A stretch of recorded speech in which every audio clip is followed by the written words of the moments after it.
वो हमारे यहाँ आते हैं ना तो आपको गाली देते हैं लोग। हाँ, हम अब ये बोले लगी।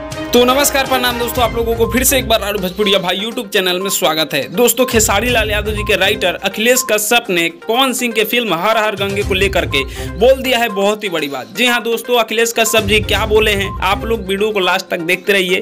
मैं आप लोगों को विस्तार से समझाऊंगा कि अखिलेश कश्यप जी पवन सिंह के फिल्म हर हर गंगे के बारे में क्या बोले हैं। उससे पहले मेरा नाम सूरज पासवान है, आप लोग देख रहे हैं राडू भोजपुरिया भाई। आप हमारे चैनल पर नए हैं तो चैनल को प्लीज सब्सक्राइब कर लीजिए, क्योंकि ऐसे ही अपडेट वीडियो आप सभी को देखने को मिलते रहेंगे। चलिए दोस्तों, आपको बताता हूं कि हर हर गंगे के बारे में अखिलेश कश्यप जी ने क्या बताया।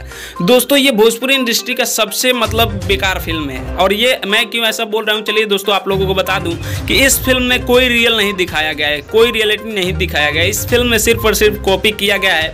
आप लोग देख सकते हैं कि पवन सिंह इस घड़ियाल को पकड़े हुए हैं, यानी कि ये हो ही नहीं सकता कि कोई घड़ियाल को पकड़ सकता है। और ये एक अमिताभ बच्चन का फिल्म का जो है कॉपी किया गया है। आप लोग नीचे कमेंट बॉक्स में जरूर बताइएगा कि ये फिल्म कैसा होने वाला है। बाकी मैं मिलता हूं आप सभी से जल्दी नेक्स्ट वीडियो में, तब तक के लिए जय हिंद।